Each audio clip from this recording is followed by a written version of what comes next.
She walked in after midnight, flushed and giggling, but the cologne on her neck wasn't mine. It started subtly, so subtle that if I hadn't been paying attention, or if I didn't know her better than anyone else on this earth, I would have missed it. But when you've been married to someone for almost a decade, you don't miss the details.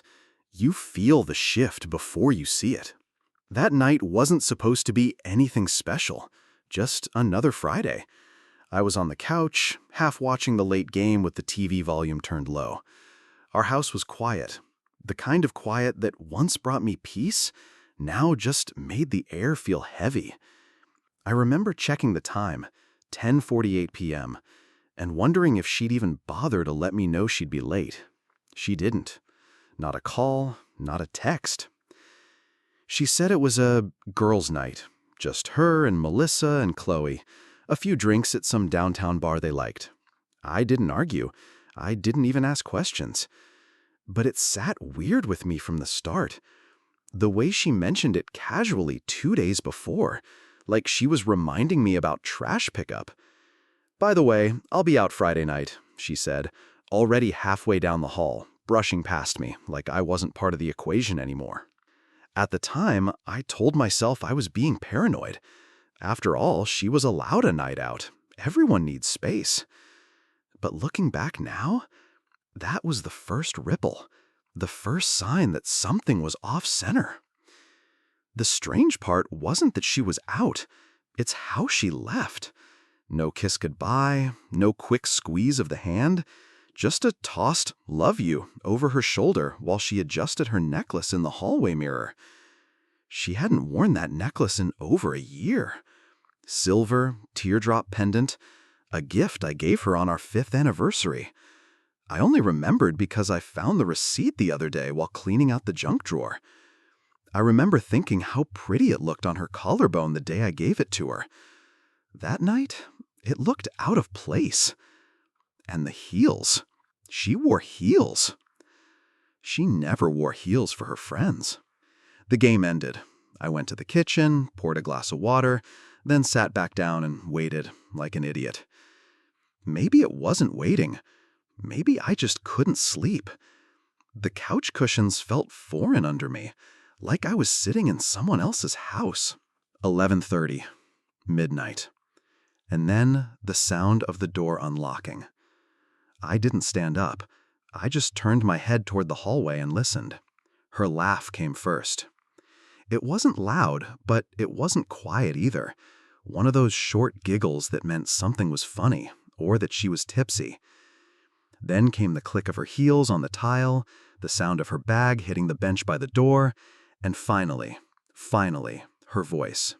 "Hey, babe," she said, like nothing was strange. I just nodded, watching her. She walked into the living room, cheeks flushed, eyes glassy, her lipstick slightly smudged. It was the kind of look she used to come home with after dinner parties, back when we still had those. But tonight, the look didn't land right. Then, the scent hit me. Cologne. Not hers, not mine. Different. Masculine. Too bold, like it had rubbed off on her. "You good?" I asked, my voice sounding flatter than I intended. She smiled quickly. Yeah, just a lot of dancing. Music was insane." I nodded again. She slipped off her heels, stretched like she was trying to shake off the night, and collapsed into the armchair across from me. Her phone stayed clutched in her hand, thumb flicking the screen too fast for her to actually read anything. Probably waiting for a message, or checking that one didn't come through at the wrong time. I watched her for a long time, saying nothing. The laughter, the flushed cheeks, the late hour, the cologne, it all sat in my stomach like something sour. That was the night I felt the fracture forming. I didn't say it out loud. I didn't accuse. I didn't pry. But the quiet suspicion had already started. And in my gut, I knew. This was only the beginning. The morning after that off-kilter night, I woke up before her. That wasn't unusual. I'm a light sleeper, up before dawn most days. But this time, I didn't head straight to the coffee maker like I usually do. Instead, I just laid there for a while, staring at the ceiling, replaying the sound of her laughter as she walked through the door. It wasn't the laugh itself, it was what it covered. That kind of laugh doesn't come from joy. It comes from a place of needing to sell a story, a mask. When she finally stirred, she was quieter than usual. No hangover groans, no bubbly retelling of her girls' night. Just a quick shower, a few swipes of makeup, and then she was gone, saying she needed to swing by the store. No details, no invite. That's when the texts started. At first, they looked normal enough. "Morning, babe. Did you sleep okay? Love you." But I could read between the lines. I always could. They felt rehearsed, too cheery, too polished. I stared at my phone, the coffee growing cold on the counter beside me. I could practically hear her voice in those words, bright, playful, deliberate. Except it wasn't really her voice. Not the voice I knew. I tested it. I didn't reply right away. I left her first message hanging for 45 minutes. And when I finally responded with a short, simple, "Yeah, slept fine," another text arrived almost instantly.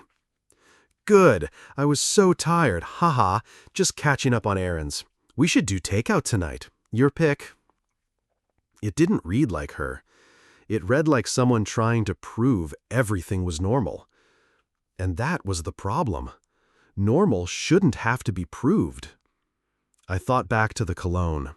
Heavy, sharp, the kind that clings. You don't get that from passing someone in a bar. That kind of scent lingers when you're close, intimate close. The day dragged. I went through the motions at work.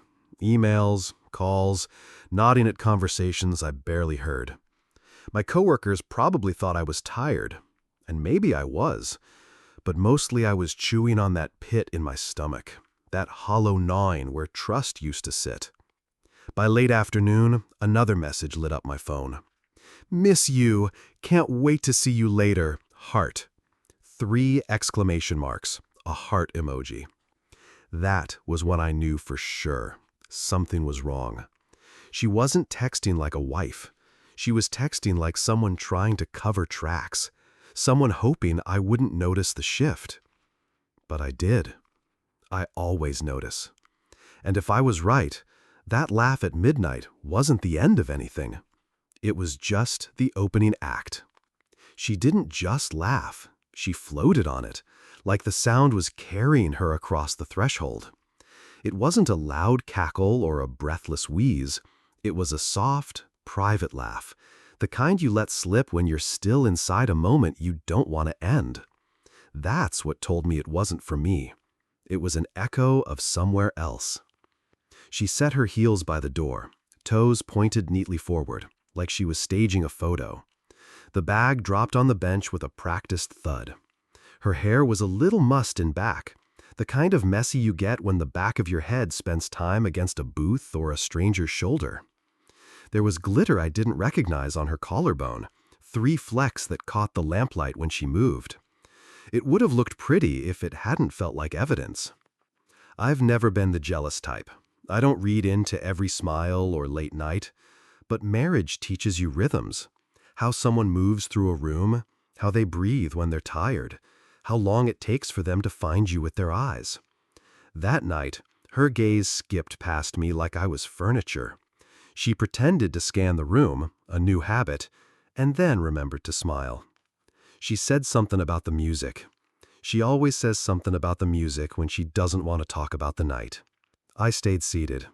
I learned long ago not to crowd her when she came home late. If you crowd someone, you give them a direction to push. If you give them space, you see what they do with it. She went for water. Always water first, usually from the tap with a sigh.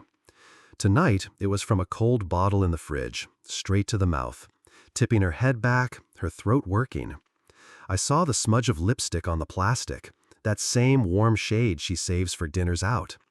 She lowered the bottle, paused, then twisted it closed and tucked it behind the orange juice like she didn't want to see it again. The cologne reached me when she brushed past the couch. Not a faint trace, a presence, a scent with a personality, peppery, clean, expensive in a way mine isn't. If a smell could square its shoulders, this one did. Her phone stayed in her hand like a talisman, thumb ready, screen brightness turned down, text bubbles sliding in and out like minnows. I didn't try to read. I paid attention to timing. 3 times the screen lit, and 3 times the corners of her mouth lifted, like someone off stage was feeding her lines. She thanked me for waiting up, which was funny because I hadn't said I was waiting. I gave a neutral sound and watched her veer toward the hallway. She was light on her feet, almost buoyant, like she was afraid to let her heels click against the floorboards and betray the hour. From our bedroom, I heard the closet door, then the bathroom fan, the precise snap of the shower handle opening. Water hit tile. Steam started curling into the hallway, carrying a fog of her floral body wash over the cologne. Layering scents is a good way to hide one. It's also a good way to make both louder. Showering at night isn't abnormal, but she never washes her hair after midnight. Too much hassle, she says. That night, I heard the pitch of the water shift when it hit her head. The blow dryer came next. The quick, practical setting. Not the careful styling pass, just enough to get rid of the evidence. Movements fast and choreographed, like she'd done this before. Maybe not this exactly, but this kind of hiding. On the coffee table, a ghost of her evening. A wristband she forgot to stuff into her bag. Pale blue with black lettering. Not the bar she told me she was going to. Not the one with the chalkboard menus and sticky tables. This one had a name I'd never heard and a tiny crown printed on it. Upscale, not girls' nights cheap. I didn't pocket it. I didn't take a photo. I didn't make a scene. I just sat with it, watched the band's little crown glint at me like it knew something I didn't. I've learned that your first instinct when you're hurt is to go loud. But loud can be sloppy. Quiet doesn't miss. She came back down the hall, clean and damp, wrapped in my old college sweatshirt like it was a shield. She crossed the living room without the usual stop to ask about the game. No check-in, no day recap, no did you eat. Her priorities were triage: shower, phone, bed. In the bedroom, drawers slid. The hamper lid opened and closed with care. There's a way people toss clothes when the day's just the day, and there's a way they fold them into the bottom like they're burying something. I heard the difference. I stood finally, carried my empty glass to the sink, let the water run a little too long. The kitchen window reflected me back. A tired man, mouth set, shoulders squared against a feeling he couldn't name yet. In the reflection, I watched her cross behind me to the fridge. The bottle of water reappeared. She took a smaller sip this time, swished it like she was rinsing something that wouldn't rinse. When I joined her in bed, she was already turned away, her breathing almost performative in its steadiness.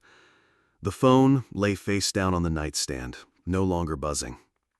Whoever had been on the other end of those messages knew the show was over for now. I didn't reach for her. It wasn't a punishment. It was preservation. You can break your own heart reaching for someone who's still got one foot in a different room. Instead, I lay there and let the night widen around us, the inches between our backs feeling like miles. Sleep didn't come easily. When it did, it was shallow and full of quick wakes. At 2:17, she shifted and pulled the covers tighter, and a fresh thread of cologne lifted from the sheet. I stared at the ceiling and counted 10 slow breaths. Somewhere, my logic tried to build a bridge for her. Crowded bar, friendly strangers, a too-close photo, an accidental brush.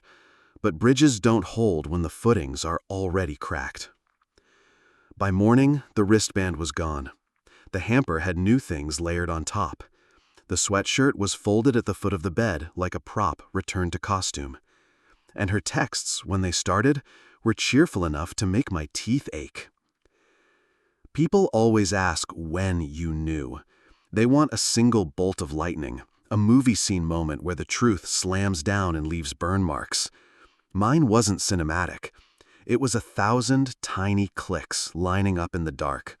Laugh, scent, shower, wristband, careful hamper, soft breathing, forced cheer. Each a tooth in a gear that suddenly fit together and started to turn. No accusations, no dramatics, not yet.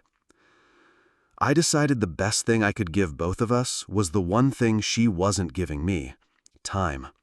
Time to watch, time to listen, time to see if the person I married would step forward on her own and tell me who she'd become.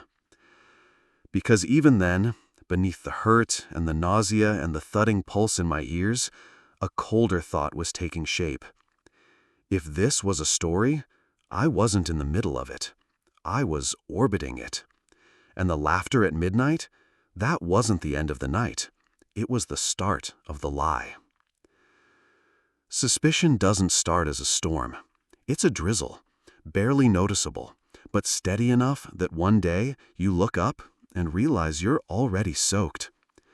That's how it was for me after that night. I didn't accuse her, didn't demand answers. I just watched. She moved differently around me, not in obvious ways. No glaring tells, no lipstick-stained collars like you see in movies. It was subtler. The way she laughed a half-second too late at something I said. The way her eyes darted toward her phone when she thought I wasn't looking. The way she came into a room already smiling at some thought that didn't involve me. She tried hard to keep things normal. Forced cheer in texts, cheerful humming in the kitchen, small talk that skimmed the surface of our life, but never sank into it. I played along, nodded, smiled when I had to.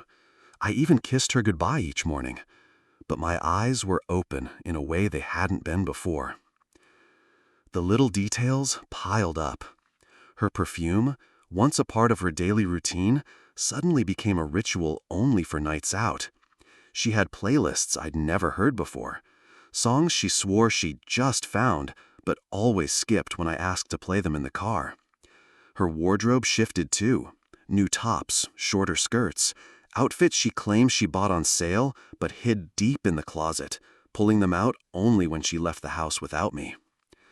And then there was her phone, always face down, always on silent, always clutched like it was a lifeline. One night, she left it on the counter while she went to shower. The screen lit up once, a text, just a name and a single emoji, an unfamiliar name, a flame. Then it went dark again. I didn't touch it, didn't unlock it. I didn't need to. That one glimpse told me more than I wanted to know. Still, I kept my calm. People ask why men don't confront right away, why we let things fester. For me, it was simple. Words can be denied, actions can't. I didn't want to accuse her just to hear another round of rehearsed excuses. I wanted to see it for myself, to know, without doubt, what she was doing and who she was when I wasn't around me.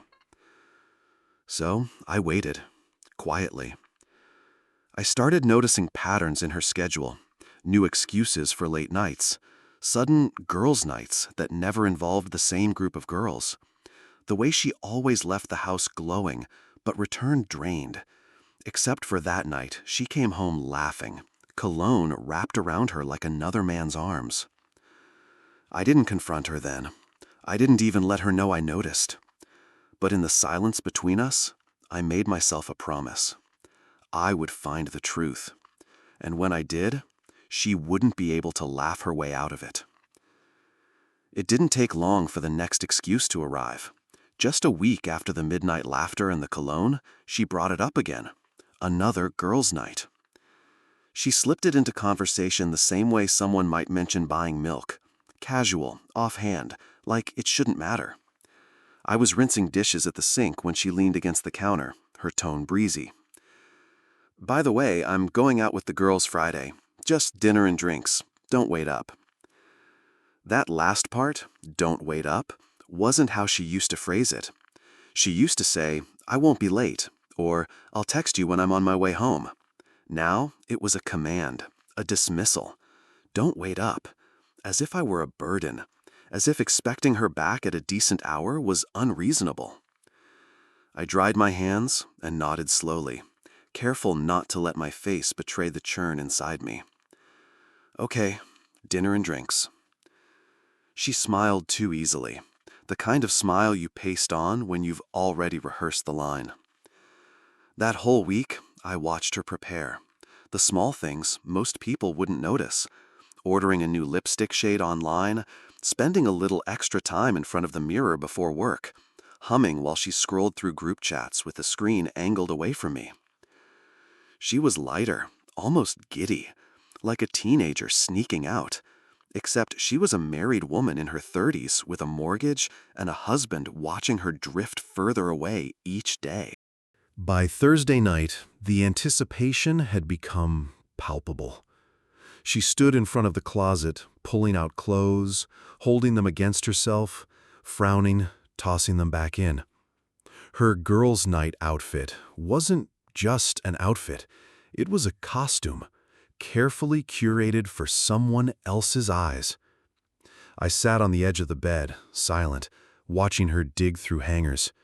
She didn't ask for my opinion, though once upon a time, she used to spin in front of me, laugh, and say, "How do I look?" That little ritual was gone. Friday came, and with it, the transformation. She came down the hallway in a black dress I hadn't seen in months, tight, elegant, the kind of thing she wore back when she still wanted to catch my attention. She paired it with heels that clicked across the hardwood like a metronome keeping time with my heartbeat. "Don't wait up," she said again, grabbing her bag. She didn't kiss me. She didn't even brush my shoulder in passing. The door shut, and the silence that followed was louder than any slam. I sat on the couch for a long time, staring at the empty space she left behind. The TV flickered in the corner, but I couldn't tell you what was on. My mind was elsewhere, circling the same gnawing thought. If this was really just dinner and drinks with friends, why did she look like she was going on a date? And why did I already know the answer? That black dress haunted me. It wasn't new. I remembered it from years ago, our 7th anniversary dinner at that little Italian place with the wobbly tables and wine-stained menus. She wore it then, her hand resting on mine across the candlelit table, her eyes full of something soft and certain. That night, it had been for me, but now, when she emerged from the bedroom, heels snapping against the floor, makeup polished to a shine, perfume lingering heavy in the air, it wasn't for me anymore. I knew it in the way she didn't pause to ask what I thought, in the way she avoided my eyes as she slipped her clutch under her arm, in the way her smile was pointed outward toward a night that had nothing to do with her husband. I sat on the couch, pretending to scroll through my phone, watching her move around the room like she was rehearsing for someone else's gaze, adjusting the strap on her shoulder, tucking a loose curl behind her ear, biting her lip just slightly before she caught herself in the mirror. She hadn't done that for me in years. "Don't wait up," she said again, the same line she'd rehearsed all week. Not an explanation, not a reassurance, a dismissal. The door clicked shut. The house sighed into silence. I sat there a long time. The game was on, but I didn't hear it. My phone buzzed a couple of times. Emails, a message from my buddy about plans for Saturday, but I didn't answer. My eyes kept drifting to the door, like I expected it to open and for her to step back in, laughing, saying she changed her mind. But, of course, she didn't. Instead, I found myself replaying the image of her in that dress, the way it clung to her, the way she stood taller in those heels, the way she looked alive in a way she hadn't in my presence for months. It's a strange kind of pain, realizing the person you love still has that spark in them, just not for you. I tried to push the thoughts down, tried to convince myself it was paranoia. Maybe the girls had decided to dress up. Maybe it was just a chance to feel glamorous. Maybe I was reading too much into it, but deep in my gut, the truth pressed heavier with each passing hour. That dress wasn't for me, and the longer she stayed out, the more certain I became of who it was for. It was close to 11 when my phone lit up. I wasn't expecting anyone. Most nights, my circle of friends knew I kept to myself after work. But when I saw the name, my chest tightened. Mark, my oldest friend, the guy who'd stood beside me at my wedding, the one who'd helped me move into this house, the one who never sugarcoated a damn thing. If he was calling me this late, it wasn't to talk about baseball scores. I answered quickly, keeping my voice low, though I was the only one in the house. Hey man. There was no preamble on his end. Listen, I'm at the bar downtown, the one near the marina. You need to know something. My grip tightened on the phone. What is it? He hesitated, which wasn't like him. Mark doesn't hesitate, ever. Finally, he exhaled. She's here, your wife.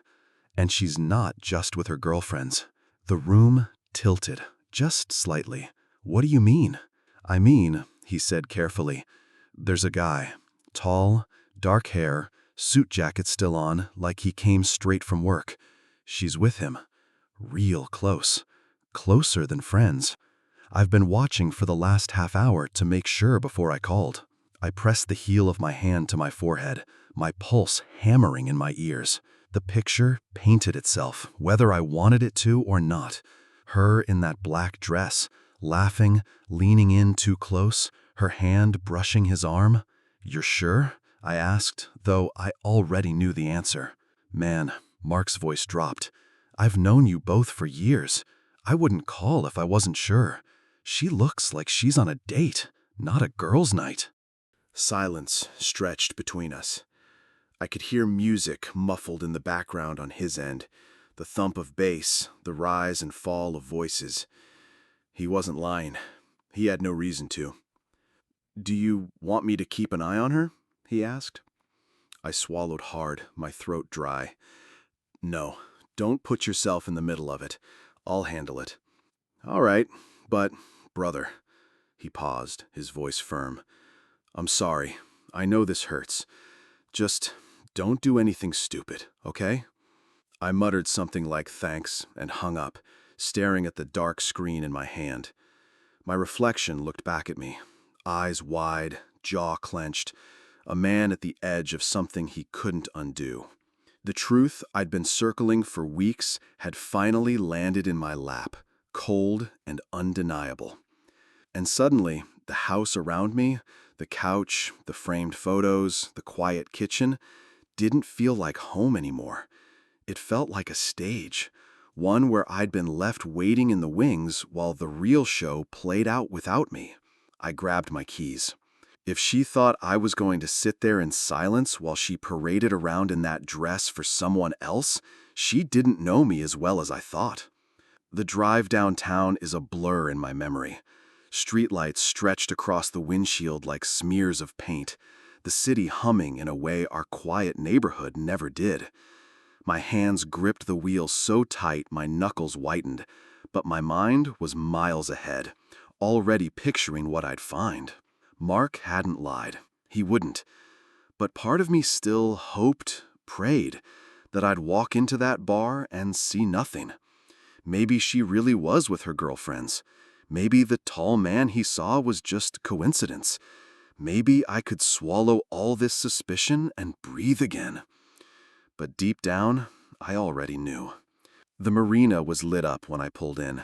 Cars lined the lot. Music thumped faintly from behind the bar's wooden doors.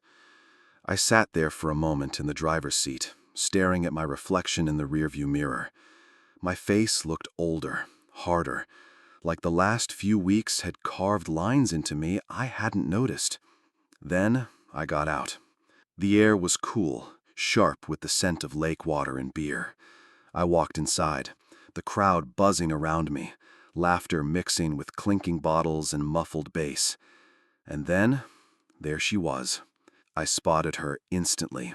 The black dress, the heels, hair curled just enough to look effortless. She was seated at a high table near the back, And she wasn't alone. Mark had been right.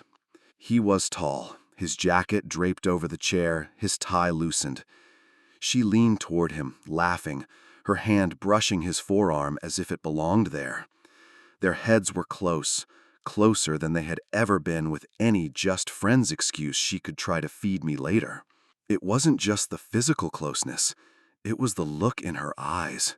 That brightness, that spark, I hadn't seen in months. She was alive, but not with me. I froze, rooted in place, watching.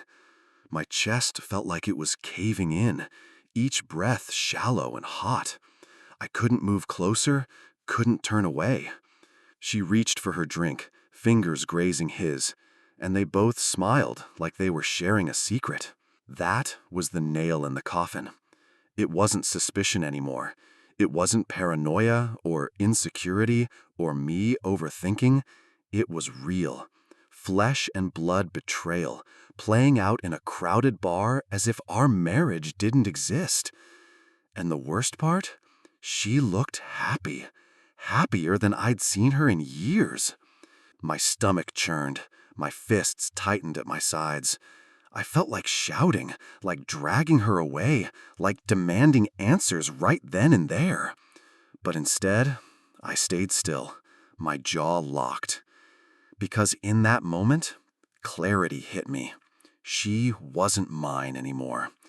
And if I was going to confront her, it would be on my terms. Not hers, not his. Mine. I don't remember weaving through the crowd, not really. Just the burn in my chest, the thrum of blood in my ears, and the way my eyes never left her.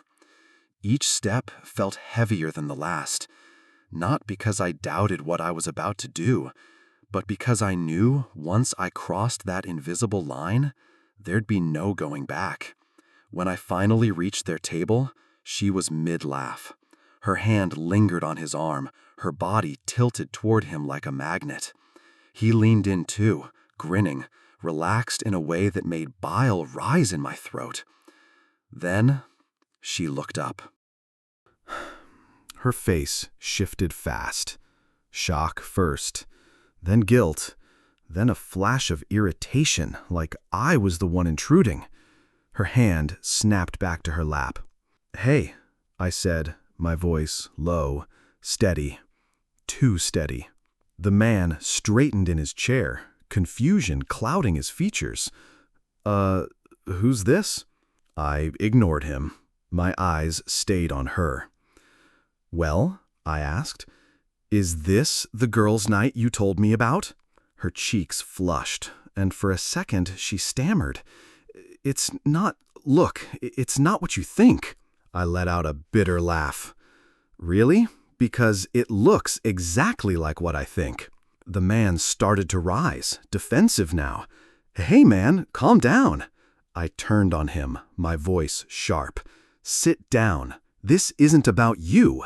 He hesitated, then sank back into his chair, clearly realizing what he'd walked into. She leaned forward, her voice hushed but urgent. "Can we not do this here, please?" "Here?" I repeated, my voice colder than I intended. "Why not here? You had no problem doing this here." The bar seemed to shrink around us. Music still played, people still laughed, but in my world, everything narrowed to her wide, desperate eyes and the glassy sheen of her half-finished drink. For years, I'd held my tongue, given her the benefit of the doubt, let suspicion gnaw at me in silence. But now, the truth was right in front of me, undeniable, and it demanded air. "You lied," I said simply, to my face, over and over. "And for what? Him?" She shook her head quickly, tears welling. "It's not like that, I swear." I cut her off. "Save it. I've heard enough lies already." The man started to stand again, mumbling something about leaving. I didn't stop him. I didn't care about him. My focus stayed locked on her. She reached for my hand across the table, but I pulled back. The rejection stung her more than my words. She flinched like I'd struck her. I leaned in, my voice low but firm. Enjoy your night, because when you come home, things won't be the same. Her lips parted like she wanted to argue, but no words came, just silence. And with that, I turned and walked out, my chest heavy, my steps unsteady, but my resolve sharper than it had ever been. Because some lines, once crossed, can never be uncrossed. I didn't sleep that night. I lay in bed, staring at the ceiling, my mind replaying the bar scene over and over. Her eyes widening when she saw me, her hand jerking back like she'd been caught stealing, the man's clueless, guilty half-smile. And her words, "It's not what you think," as if those tired excuses could erase what I'd seen with my own eyes. The hours crawled by. 2 o'clock, 3, 4. The sheets felt cold on my skin, the silence thick. Every creak of the house made me glance toward the door, half expecting it to swing open. And finally, around 5 in the morning, it did. She came in on unsteady feet, heels dangling from her hand, her hair undone from the careful curls she'd worn out. Her makeup was smudged, her perfume dulled, and replaced with that same cologne I'd noticed before. The scent was like a slap in the face. She saw me sitting up in bed and froze. For a moment, I thought she might try shame, might lower her eyes, might at least acknowledge what she'd done. But instead, she smiled, weak but defiant. "You're still up?" she asked, as if she'd just come back from a late shift at work. I didn't answer right away. I just stared at her, the weight of the night pressing down between us. Finally, I said, "You have no shame, do you?" Her expression flickered, a flash of annoyance. "You're blowing this way out of proportion." I laughed, a dry, humorless sound.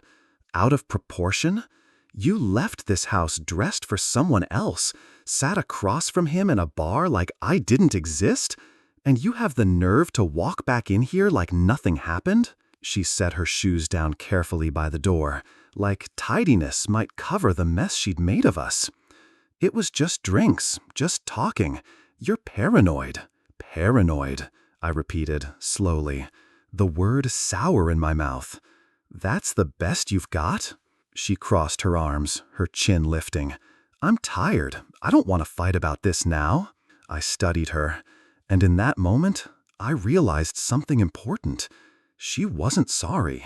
Not for lying, not for humiliating me in public, not for letting another man touch her like I should have been the only one to. She was only sorry I'd caught her. And that difference mattered more than anything. "Fine," I said, my voice steady. "Go to bed. But know this, whatever you thought this marriage was before tonight, it isn't anymore." For the first time, I saw something crack in her expression. Not guilt, not regret, fear. The realization that the ground beneath her was finally shifting. She slipped past me into the bathroom, muttering something about me being dramatic. A moment later, the water ran, drowning out her excuses. I lay back down, staring at the ceiling once more. But this time, the silence wasn't heavy. It was clear. Because I knew exactly what had to come next. Morning light has a way of stripping everything bare. No shadows to hide in, no excuses wrapped in half-darkness. Just the truth, raw and undeniable. She came out of the bathroom that morning like nothing had happened. Hair damp, dressed in sweats, scrolling through her phone as if the night before had been erased with the push of a button. "Do you want coffee?" she asked, casually, not looking at me. That was it. No apology, no explanation. Just the same dismissive tone she'd been using for weeks. I sat at the kitchen table, my hands wrapped around a mug I hadn't touched. My chest was tight, but my voice came out steady. "Pack a bag." She froze mid-step, her thumb hovering above her phone. Slowly, her eyes lifted to mine, narrowing. "What did you just say?" "You heard me." I set the mug down. "Pack a bag. You're leaving." Her laugh was sharp, mocking. "Are you serious right now? Over what? Me having a drink with a friend?" I leaned forward, my voice low but firm. "Don't insult me. I saw you. I stood there and watched you lean into him like I didn't exist. I smelled his cologne on you before, and now it's all over you again. You want to tell me I imagined that too?" For a second, something faltered in her expression, a crack. Then she shook her head, scoffing. "You're overreacting. You always overthink everything." I stood. The chair legs scraped hard against the tile. "No, I've been patient. I've been quiet. I've let you feed me lie after lie, hoping you'd stop. But last night, that was the line, and you crossed it." Her jaw tightened, and she set her phone down with a little too much force. "Where am I supposed to go?" she asked, her tone sharp, like I'd just inconvenienced her. I shrugged. "Not my problem anymore. You wanted to play single while wearing a ring? Fine, go be single. But you're not doing it under my roof." For the first time, her face shifted. Fear, anger, disbelief, it all collided. "You can't just kick me out of my own house."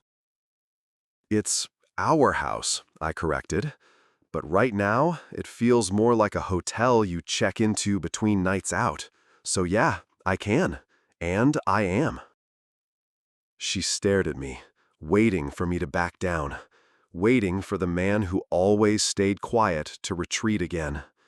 But I didn't. Not this time. Finally, with a huff, she stormed down the hall. Closets opened and closed, drawers slammed. The sound of zippers and hangers echoed like a funeral march. When she reappeared, a duffel bag was slung over her shoulder. She glared at me, eyes wet, lips tight. For a moment, I almost expected her to break down, to beg, to confess. But instead, she muttered, "You'll regret this," and walked out the door. The silence that followed was deafening. But for the first time in weeks, it wasn't heavy. It was clean. Because she was gone. And I wasn't waiting anymore. The house was quiet after she left. Not the heavy, suffocating quiet that had pressed in on me for weeks, but a lighter silence. A silence that belonged to me. For days, I moved through the rooms like I was relearning them. Her shoes weren't scattered by the door anymore. Her perfume didn't linger in the hallway. Her phone wasn't face down on the counter, buzzing with messages I wasn't supposed to see. At first, it felt strange, foreign, like living in a place that had been stripped of color. But slowly, day by day, the quiet started to feel like peace. The first Saturday morning without her, I woke early out of habit. No texts from her claiming she'd sleep in, no reminders of some errand I'd forgotten. Just me, the coffee maker, and sunlight spilling through the kitchen window. I sat at the table, sipping coffee that actually stayed hot for once, and realized I wasn't waiting anymore. The grief came, of course. Anger, too. Nights where I lay in bed and thought about her laugh in that bar, her hand on his arm, the way she looked happier with him than she had with me in years. Those memories burned, and they will probably always leave scars. But alongside the hurt came something unexpected. Relief. I didn't have to guess anymore. I didn't have to decode her texts or wonder why her perfume lingered too strong. I didn't have to sit in silence, suspicious of the phone buzzing across the table. The truth was ugly, but it was clean. Friends checked in. Mark came by with a six-pack one evening, sat on the porch and let me talk or not talk. My brother called, told me he was proud of me for standing my ground. Even my mother, who'd always been cautious about meddling, told me she'd seen the distance in my wife long before I admitted it. "You can build again," she said softly, "but this time you'll build it stronger, with someone who wants to stay." It stuck with me. So I started small. I fixed the squeaky hinge on the back door, took up running again, cooked meals I liked without worrying whether she'd turn her nose out at them. I even moved the bed to the other side of the room one weekend, just to make the space mine again. And slowly, I began to feel like myself. Not the man who sat on a couch waiting for a wife who laughed with other men. Not the man who sniffed at her collar and wondered whose cologne he was smelling. Not the man who swallowed suspicion until it hollowed him out. No, I was the man who faced the truth. The man who drew the line. The man who said enough. Do I still hurt? Of course. Trust isn't rebuilt overnight, and love doesn't vanish just because someone mishandles it. But I've learned something vital. Love without respect is just a leash, and I refuse to wear one anymore. So here I am, standing in a house that feels emptier but somehow fuller at the same time. No more late-night lies, no more shameless laughter after midnight. Just me, whole, scarred, and finally free. And if anyone out there is reading this, sitting in silence with suspicion gnawing at them, here's my advice. Trust your gut. Don't let someone convince you that what you see and feel is paranoia. The truth has a way of revealing itself, and when it does, don't be afraid to choose yourself. Because sometimes, the bravest thing a man can do isn't holding on. It's letting go.